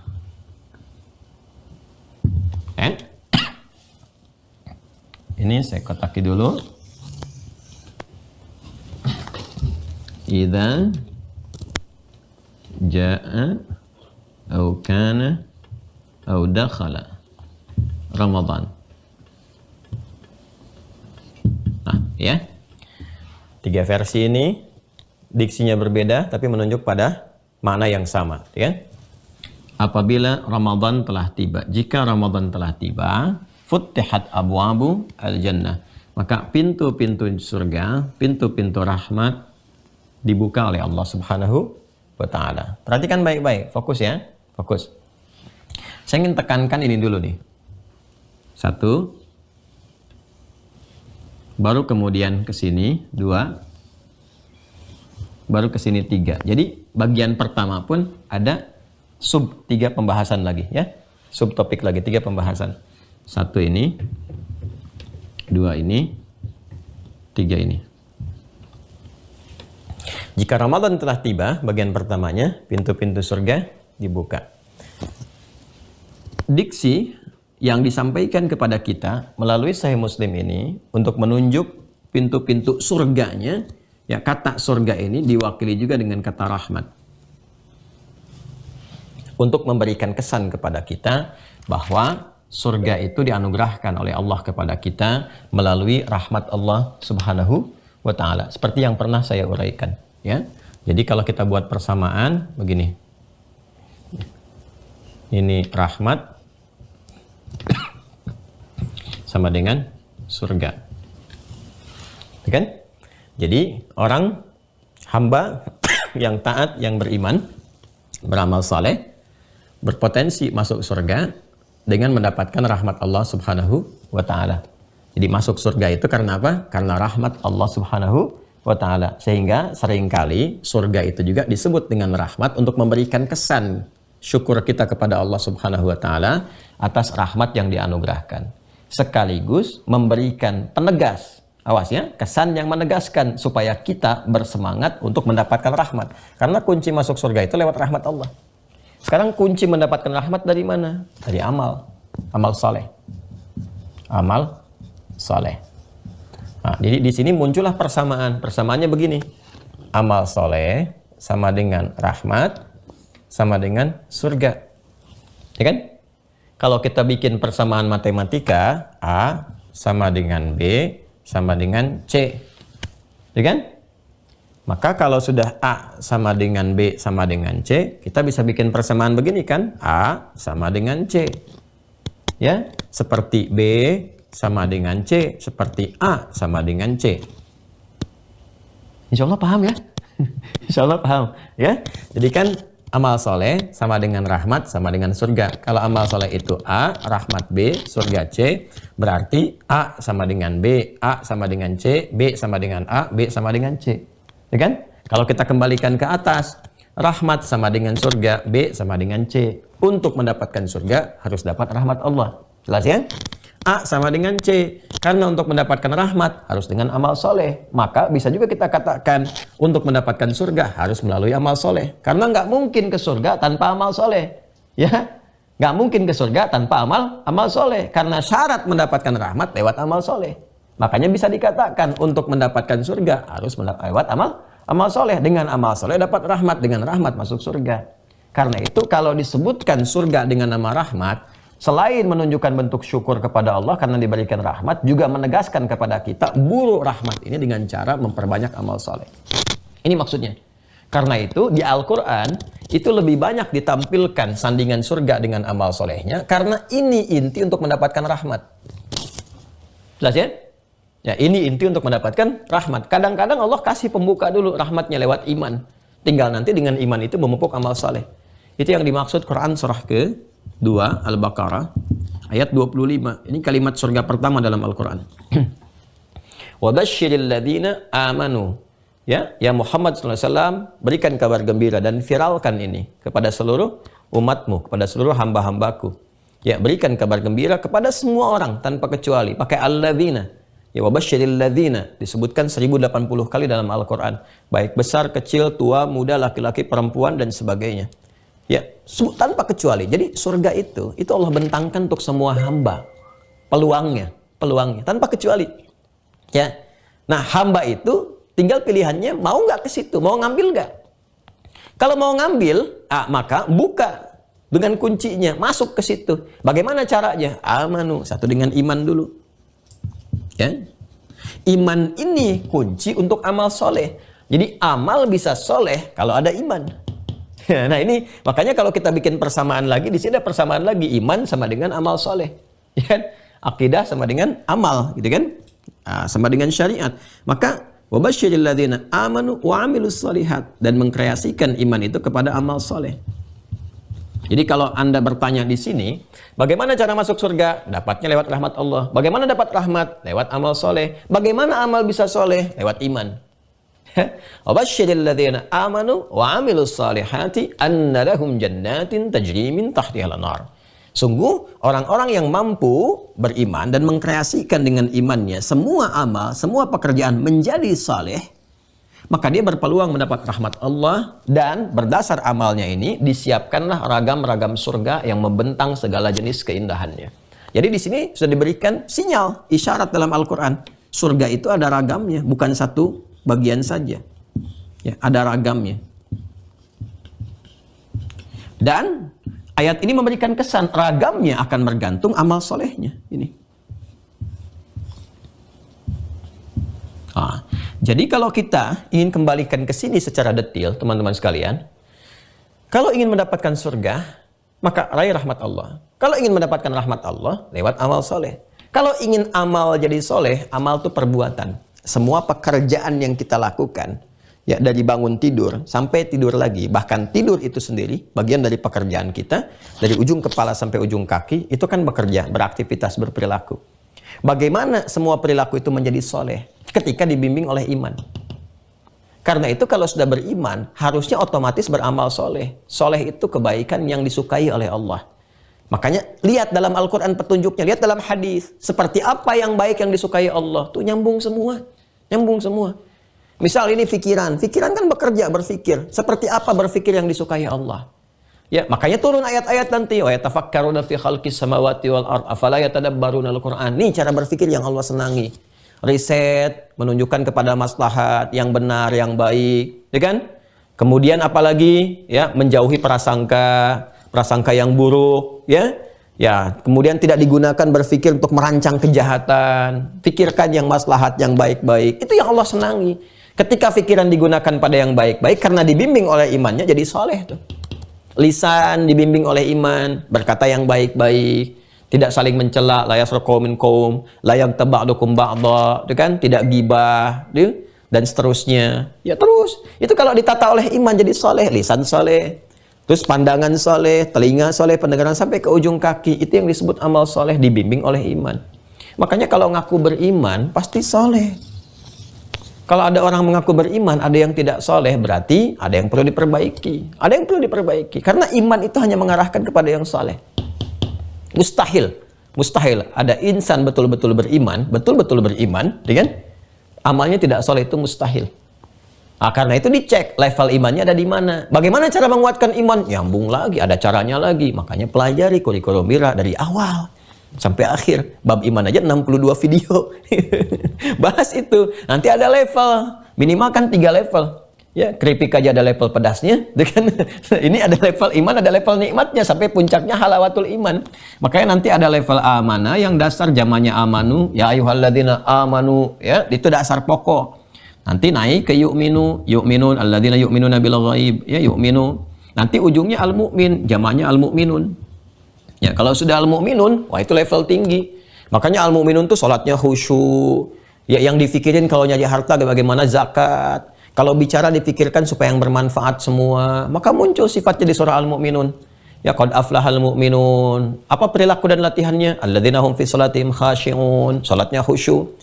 Walladzina hum anil lagwi mu'ridun. Yang enggak bermanfaat ditinggalkan. Walladzina hum lizakati fa'ilun, kan? Zakatnya dilakukan. Artinya apa? Orientasi pencarian hartanya memang untuk zakat, untuk infak, untuk amal. Gimana bisa zakat kalau nggak ada hartanya? Jadi orientasi bekerjanya memang untuk beramal soleh. Coba, udah sampai situ belum? Nyari hartanya apakah untuk kesenangan dunia saja atau memang untuk ibadah? Kalau orientasinya surga, untuk ibadah. Nggak dilarang kaya. Kalau perlu kaya banget atau kebangetan kayanya silahkan. Tapi orientasi mengelola harta itu untuk apa? Makanya kata Nabi itu viral kalimat Nabi itu, Masya Allah, itu kan? Ya itu bagi Nabi dianggap kaya itu biasa. Kata Nabi bagi umatku itu. Jadi kaya itu biasa aja gitu. Ya, jadi Anda sekaya apapun tuh di Islam dianggap biasa. Biasa aja, kita nggak aneh dengan kekayaan. Karena itu nggak perlu dipamerkan karena dianggap biasa. Yang nggak biasa baru di-share. Kalau dianggap biasa ngapain dipamerkan? Dia dianggap biasa. Ya, yang dikhawatirkan Nabi itu adalah umat yang tidak mampu mengelola kekayaan dengan baik. Sehingga alih-alih menjadi prestasi, justru menjadi beban bagi dia. Ini yang bahaya. Nah ini teman-teman sekalian, makanya ini warisannya surga Firdaus. Alladzina yarithunal firdausa. Jadi kan fiha khalidun, dan mereka kekal di dalamnya. Balik ke sini ya. Balik ke sini. Jadi ini disebutkan kadang rahmat, kadang-kadang apa? Jannah. Jadi kalau ada konteks rahmat, kaitannya dengan surga, yang dimaksudkan ini. Detailnya. Ini yang mahal ya teman-teman, ini yang mahal nih. Ya, kalau Anda hanya membahas turunan rahmat seperti yang tadi saya sampaikan di fikih masjid, kadang-kadang solusi dari persoalan, kadang-kadang ampunan dari dosa, tapi yang dimaksud di sini terkait dengan surga saja. Jadi kalau ada orang ingin mendapatkan surga lewat rahmat Allah, maka kreasikan amal saleh. Kuncinya adalah iman, dan iman menggerakkan kepada amal saleh. Sekarang kalau saya tanya kepada diri saya, kepada Anda, kepada kita semua, beriman nggak? Terus Anda katakan, ya saya beriman. Kalau sudah seperti itu berarti Anda komitmen untuk mengkreasikan semua perbuatan jadi saleh. Tinggal dimulai dari sekarang. Yang kurang kemarin kita perbaiki, tinggal cek ada di level mana di antara ini. Terus naikkan sampai level yang terakhir, sampai mendapatkan tanda di hadis Nabi namanya halawatul iman. Halawatul iman, manisnya iman. Ini sudah kita kaji juga pertemuan lalu. Apa kaitan dengan ini? Nah, surga ini, dan semoga Allah perkenankan kita mendapatinya ya dengan cara-cara dan anugerah yang terbaiknya. Ya itu ada pintu-pintunya. Abwab. Abwab itu jamak dari kata bab. Bab. Jamaknya abwab. Kalau jamak berarti banyak. Bukan cuma satu. Nah, bagaimana mengetahui kalau banyak? Ditanya berapa? Kan? Ya. Banyak pintu surga berapa? Supaya kita bisa dapatkan dari pintu-pintu itu jadi kurikulum kehidupan yang konsisten, kita ke situ saja jalurnya. Begitu cara nariknya. Ya, cara nariknya seperti itu. Maka kita lacak untuk menerangkan ini kepada kita berapa. Yang paling berhak menyampaikan adalah Rasulullah, karena Rasulullah yang ditugaskan Allah menyampaikan pada kita. Maka kita cek dalam hadis, ya. Ada di Al-Bukhari. Di Al-Bukhari kita temukan misalnya riwayat Sahal bin Sa'ad di nomor hadis 3254. Ya. Fil jannati, langsung saja saya sampaikan untuk mempercepat ya karena waktunya kita sangat padat sekali. Nanti untuk yang Mira ya di admin teman-teman, setiap hadis yang saya sampaikan tolong diberi catatan, nanti kitabnya saya bukakan, nanti langsung di-scan, tampilkan supaya teman-teman nanti mendapatkan turunan-turunan referensinya. Jadi langsung dapat nih hadisnya ini, tahu di kitabnya gini, urutan begini ya. Insya Allah, jadi nggak usah khawatir Anda kalau mencatat, nanti saya sambungkan supaya kita cepat ya. Kalau saya nengok ke sini, itu ke admin ya. Kalau ke sini, ke teman-teman semua. Ini ada admin bagian khusus mencatat apa yang saya sampaikan. Ada yang merekam dan ada juga yang beberapa yang lain yang mengkreasikan sesuai dengan tugas masing-masing. Fil jannati thamaniyatu abwab. Abwab. Minha au fiha, ada redaksinya fiha, babun yusamma ar-rayyan. Ini contoh satu ya. La yadkhuluhu illa shaimun. Nah, ini contohnya. Kalau sampai ke ujungnya fa idza dakhaluhu kemudian ughliqa. Fil jannati thamaniyatu abwab. Di surga itu ada 8 pintu. Nah, ini. Jadi di sini Futihat abwabul jannah, dibuka pintu-pintu surga, pintu-pintu rahmat, bentuknya jamak abwab, jamak dari kata bab. Ada berapa pintunya? Dijawab oleh Nabi dalam hadis, ada 8. 8 pintu surga.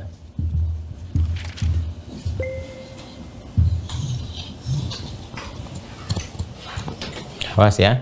Nanti cara memahami 8 pun teman-teman sekalian. Nah ini pemahamannya detil lagi nih. Ini banyak nih, Masya Allah, luas sekali turunannya nih. Ya, fil jannati thamaniyatu abwab, di surga itu ada 8 pintu. Itu surga fiha, ya. Dari 8 ini atau minha, dari 8 ini, babun yusamma ar-rayyan. Ya, ada satu pintu namanya ar-rayyan. Jadi dari jenis 8 ini, ya, ada satu pintu namanya apa? Ar-rayyan. La yadkhuluhu illa shaimun. Tidak masuk ke surga lewat pintu ini kecuali orang-orang yang biasa berpuasa. Nah, jadi ada pintu surga di antara sekian 8 pintu itu, ada pintu yang dimasuki oleh orang yang biasa puasa, namanya ar-rayyan. Ini pintu puasa. Yang kita ambil dari hadis ini keterangannya. Thamaniyat abwab, 8 pintu surga. Jelas? Ada 8 pintu surga. Jadi kalau kita katakan surga, ini kita sedang bicara iman ya, kita yakin. Masa sih 8? Kenapa nggak 9? Nanti masuk aja. Sekarang beramal soleh aja dulu, beriman amal soleh. Nanti udah meninggal, mau meninggal ditampakkan, nanti pas udah masuk baru ketahuan. Kan gak ada ruginya juga, sama-sama meninggal juga kan? Sama-sama meninggal. Yang nggak yakin meninggal, yang yakin meninggal. Sama-sama meninggal. Jadi mendingan yakin, jadi ada harapan. Ya, tapi kalau nggak yakin nggak ada harapan, ente meninggal juga. Terus nggak yakin dengan akhirat, nggak ada harapan Anda. Ya, kalau kami alhamdulillah masih ada harapan. Jadi begitu meninggal ada harapan. Kan kita kalau ditanya setelah meninggal kemana, kita bisa jawab. Anda kalau nggak yakin, nggak beriman, ditanya kemana, nggak bisa jawab. Karena nggak ada harapan. Makanya mendingan beriman. Mendingan beriman. Ini masih ada harapan. Makanya ada yaumul akhir. Kita bisa berharap dengan hari akhir. Ya, dan harapan itu kemudian diberikan oleh Allah kepastian. Jadi Allah tuh kalau berjanji pasti. Nggak pernah mengingkari, innallaha la yukhliful mi'ad. Kalau manusia ya tergantung tipikal. Kau yang memulai, kau yang mengakhiri. Kau yang berjanji, kau yang mengingkari. Nah, sekarang lihat sini. 8 pintu ini ternyata Allahu Akbar diisyaratkan juga oleh Al-Quran. Dan cara memahaminya, kalau kita mungkin 8 pintu surga, kebayangnya 8. 1, 2, 3, 4, 8 begitu kan. Nah, ternyata tidak demikian. Lihat isyaratnya di surah Ar-Rahman. Makanya di antara surah paling favorit, semua surah itu favorit. Bagi penghafal Quran semua favorit. Ya. Tapi terkadang ada di antara kita yang ingin mengambil kesan tertentu ya. Nah, di antara yang berkesan kan Ar-Rahman. Ar-Rahman. Ya, saking berkesannya kadang-kadang jadikan syarat dalam pernikahan. Bagi calonnya bacain Ar-Rahman. Nah, di antara yang menarik di surah Ar-Rahman ini teman-teman sekalian, itu ketika menjelaskan surga. Waliman khafa maqama rabbih jannatan. Ya, bagi orang-orang yang senantiasa mengagungkan Allah, takut ketika kembali kepada Allah, takut nggak punya bekal, ya, takut dengan keagungan kedahsyatan Allah, ya, kalau pulang itu takut nggak bawa apa-apa sehingga dipandang tidak baik oleh Allah, maka dia berbekal dengan baik. Ya, makanya kan Anda, ya, laisa kamitslihi syai', nggak ada yang serupa dengan Allah. Anda ketemu pejabat tinggi aja pimpinan Anda, kan takut kalau berpakaian nggak baik, tiba-tiba dicela kan? Ya, takut dihukum dan sebagainya. Anda kalau nggak ada pimpinan tertinggi, kenapa pakai pakaian yang bagus? Ya, kesiapan yang bagus, kalimat ditata, karena takut bicara salah, takut. Ya, saya juga kadang-kadang heran ya, pejabat takut sama pimpinan, takut salah bicara, tapi nggak takut sama Allah yang menciptakan pimpinan. Aneh itu. Saya tuh suka aneh gitu. Takut sama manusia, tapi nggak takut sama menciptakan manusia. Padahal pimpinan pun bisa diwafatkan oleh Allah kapan saja, sesuai dengan ajalnya. Ya, nah, jadi kalau ke manusia aja menghadap takut, ya, kalau pakaian gak bagus dan sebagainya, maka menghadap kepada Allah mesti takut. Kalau pulang, pakaian takwanya itu lusuh. Walibasu taqwa dzalika khair, demikian kan di surat Al-A'raf itu. Kalau pakaian takwanya lusuh, nggak tampil indah, nggak berhias yang baik, takut karena salah bicara, banyak salahnya saat pulang. Makanya tata dari sekarang. Nah, waliman khafa maqama rabbih, bagi orang yang memang takut ketika pulang nggak bawa bekal, ketika pulang tampilan lusuh, disiapkan dia dengan baik, takut akan keagungan Allah, jadi dia siap-siap dengan baik untuk menghadap Allah Subhanahu wa taala. Jannatan, dia berpotensi mendapatkan pilihan di antara dua surga. Lalu dua ini dijelaskan oleh Allah. Ya, dari mulai fabi ayyi ala'i rabbikuma tukadzibannya dulu. Nah, menariknya fabi ayyi ala'i rabbikuma tukadziban yang disebutkan 31 kali di surah Ar-Rahman. Saat memasuki ayat tentang surga, ini kan ayat 46 kan, waliman khafa maqama rabbih jannatan, itu ayat 46, silahkan dicek ya. Lalu fabi ayyi ala'i rabbikuma tukadzibannya itu dimulai di ayat 47-nya. Ya, silahkan cek ya teman-teman sekalian, ini keindahan Al-Qur'an nih. Ya. Fabi ayyi ala'i rabbikuma tukadziban. Ya. Silakan cek, betul nggak ayat 47? Fabi ayyi ala'i rabbikuma tukadziban. Itu ayat 47. Silakan cek mushafnya ya. Teman-teman ya.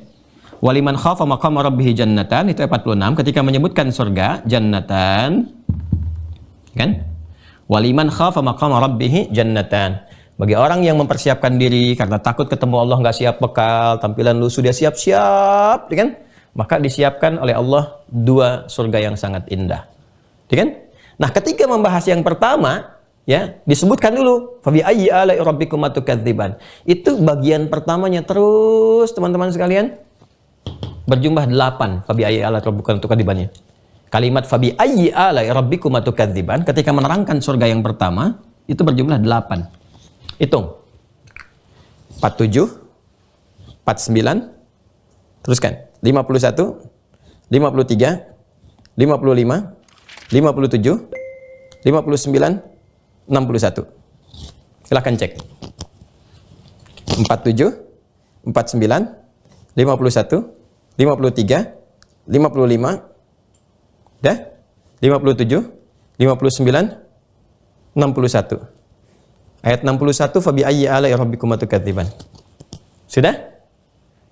Jelas ya? Itu 8 tuh. Ketika masuk 62, wa min dunihi ma jannatan, surga yang keduanya. Selain yang itu, ada lagi disiapkan surga yang lain lagi. Kan? Ya? Dan itu ketika 62, ya, wa min dunihi ma jannatan, surga yang keduanya, dua surga itu, dua surga lagi selain itu nanti fabi ayyi ala'i rabbikuma tukadziban lagi dari ayat 63.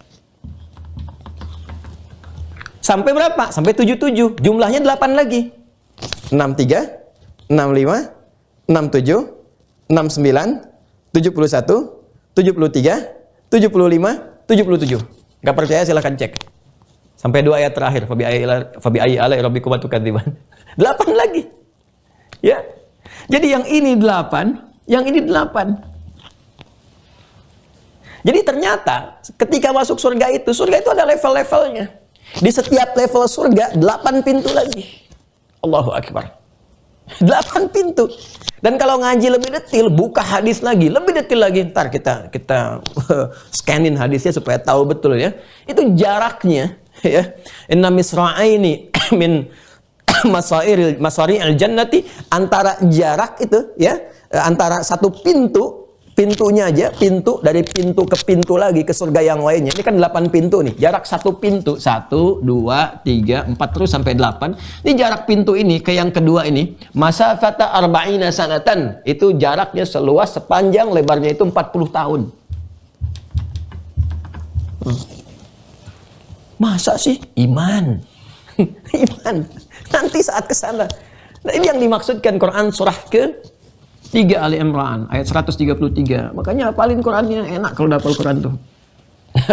Wasari'u ila maghfiratin min rabbikum wa jannatin arduha as-samawati wal ardu 'indatil muttaqin. Ya, ayo bergegas istighfar, perbaiki cara berkehidupan, beriman yang betul, taubat sama Allah, dan berharaplah bisa masuk surga. Yang satu surganya disiapkan seluas langit dan bumi, luasnya seluas langit dan bumi. Wajar pintunya selebar 40 tahun jaraknya. Ya. Kalau mau dihitung bisa kok. Kalau mau dihitung bisa. Sampai ketemu misalnya hitungan-hitungannya. Kan seharinya 1000 tahun.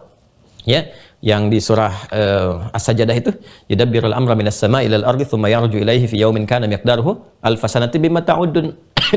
Ya, tinggal Anda ukur aja. Kalau mau diukuran dibawa ke akhirat itu kan, dikontekskan ke dunia, tinggal diukur aja perbandingan itu. Ya. Karena kan dimensinya berbeda. Kalau dibawa ke seperti dunia, nah seperti 40 tahun ukuran dunianya. Kalau di akhiratnya kecil.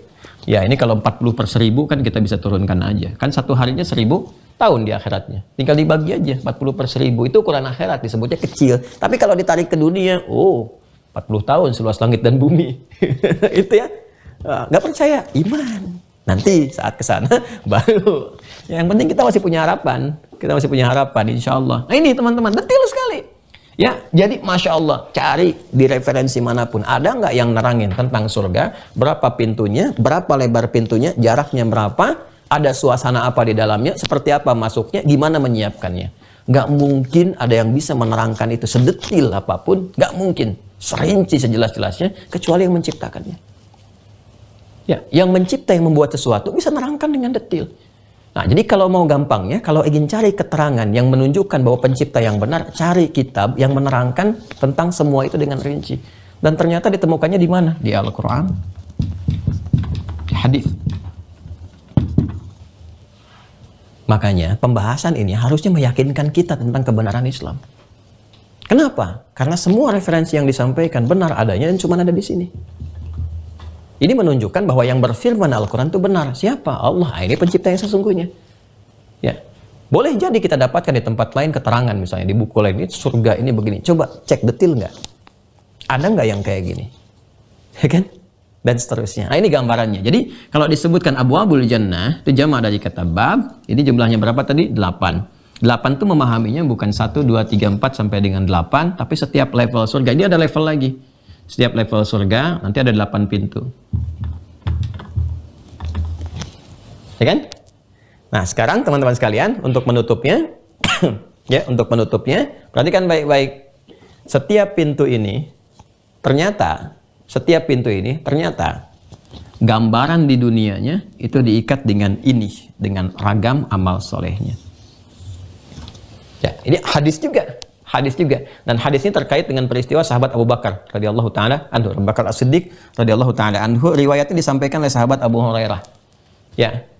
Nabi sallallahu alaihi wasallam menyampaikan, teman-teman sekalian, satu informasi bahwa nanti saat kita masuk ke surga, kan Nabi pernah dalam peristiwa Isra Mi'raj. Makanya ngaji yang betul saat Isra Mi'raj itu, nyambungnya ke sini. Ya, jangan kita formalitas diinfokan begini begitu, tapi detilkan oleh kita. Nabi kan melihat, ditampakkan di penduduk surga, yang penduduk neraka dan sebagainya. Makanya ketika turun ke bumi, komen Nabi apa? Mala ainun ra'at wala udhunun sami'at wala khatara ala qalbi bashar. Surga itu nggak sama dengan yang kalian bayangkan. Nggak pernah dilihat siapapun, nggak pernah didengar siapapun infonya. Nggak seperti itu. Kenapa? Karena Nabi diperkenankan oleh Allah ketika menerima perintah sholat itu. Ya, selain bertemu dengan nabi-nabi yang lainnya juga diperlihatkan. Ini suasana yang neraka tuh begini, ini yang surga begini dan sebagainya. Jadi bisa nyampe kepada kita infonya. Ternyata semua pintu-pintu ini itu di dunianya digambarkan lewat ikatan amal soleh. Ya, makanya Nabi menyampaikan ada pintu yang disebut dengan babus sholah, pintu sholat. Ini pun nanti ada spesifik lagi, pintu tahajud. Ya, ada pintu apa lagi? Pintu sedekah. Ya. Ada pintu apa lagi?